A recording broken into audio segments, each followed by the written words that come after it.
Ugh, state testing is coming up again. Why do we even have these tests? Is there any way I can make testing easier for my child? I'm Jenny Sherson, ex-special educator turned dyslexia interventionist. It wasn't so long ago that I, too, was overwhelmed by balanced literacy versus structured literacy, education speak, and everything in between. Fast forward after many, many hours of self-driven education, and you'll see I've built a thriving dyslexia practice helping students from age 6 to 18.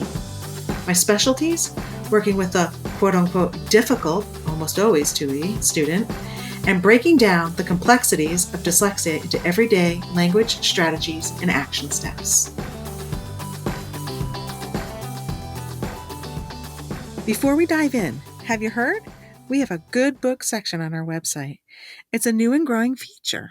Our goal is for it to be your one-stop shop for books about learning and dyslexia for adults and kids. If it'll help you support your child through their dyslexia neurodiverse journey, we'll dive into it. We're still loving the second edition of Dyslexia Advocate by Kelly Sandman Hurley.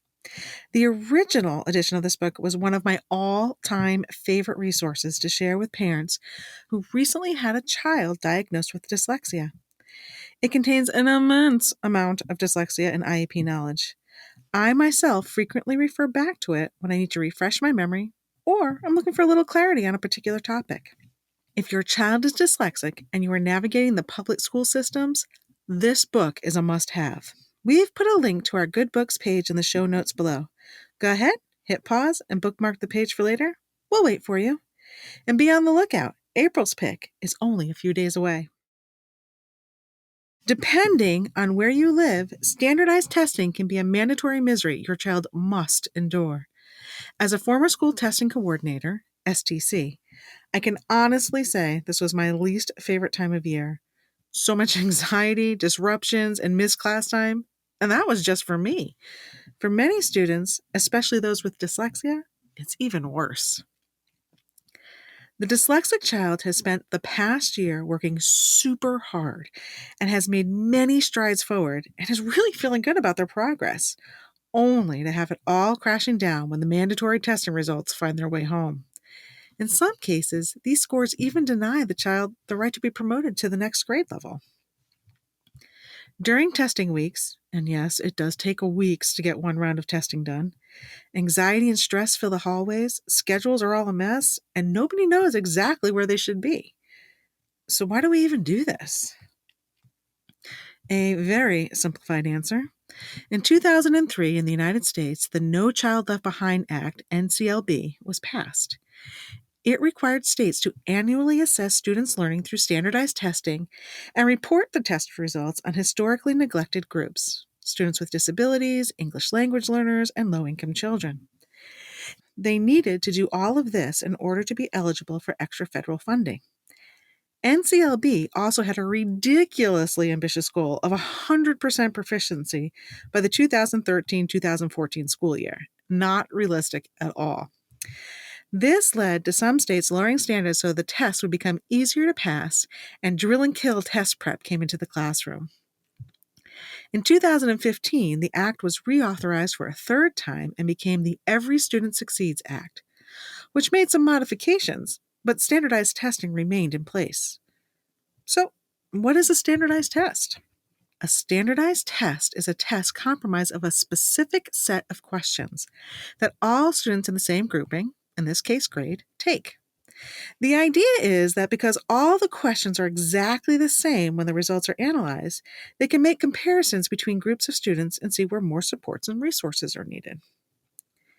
So other than standardized testing being required, depending on where you live, some places allow students to opt out, what does a standardized testing score tell you about your child? In a nutshell, their score tells you where they fall on a bell curve in relation to the other students in their grade. They are not a good way to assess a student with dyslexia. We already know they're behind their peers, and all these tests do is reconfirm what we already know. So, what can you do to help your child through this? My advice? Do some research and have a strategic plan. Your first step is to determine if your state is an opt-out state. Would your child's overall mental health benefit from not taking the test? Then by all means, opt out. On the other hand, are you going back and forth with the school and the school seems to require even more data to get the evaluation process rolling or to add reading services to the IP? Taking the test can help solidify your child's needs and maybe get some things moving. Once you determine if your child is required to or needs to take the test for data purposes, your next step is to put a few strategies into place. I have 7. 1. Check your child's IEP and look to see what testing accommodations are provided. It's important to know there can be a difference between classroom and testing accommodations. Not all classroom accommodations are allowed during standardized testing. 2. Check with the school that your child will receive all the testing accommodations listed in their IEP.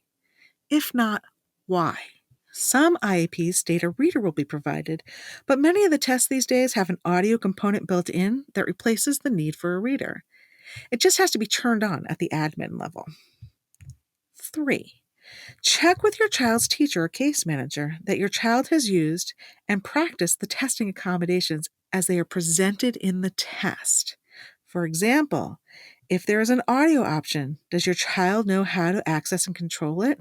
If not, make sure they get on that. 4. Talk to your child about the test. Listen to all of their concerns and remind them they are not the test. The test doesn't measure their intelligence, talent, work ethic, or other positive traits. The test also isn't going to tell you or them anything new. 5. Teach your child or remind them of previously learned self-relaxation techniques. When I was teaching at Kennedy Krieger in one of their Type 2 high schools, one of my coworkers taught all of our students the Satanama meditation. Along with individually touching each finger to your thumb, you chant Satanama, and each sound corresponds to a finger touch. So with Sa, you touch your forefinger and a thumb together. With Ta, you touch your middle finger to your thumb, and so on. The coolest thing was seeing students independently use this technique during standardized testing and final exams. I looked over and he was pressing his fingers to his thumbs, and then I clicked on what he was doing. It was really cool to see. There is a YouTube video that goes through all the cycles of the chant if you want to try it. 6. Make sure your child gets a good night's sleep. When you're tired, it's difficult to think clearly. A dyslexic student's ability to process language can be significantly impacted by their sleep quality. I can almost always tell when one of my students has had a bad night's sleep. They have a really hard time decoding and encoding, even things they mastered a long time ago. 7. Have your child eat a nourishing breakfast. Snacks are not allowed in the testing room, and nobody thinks clearly when they're hangry.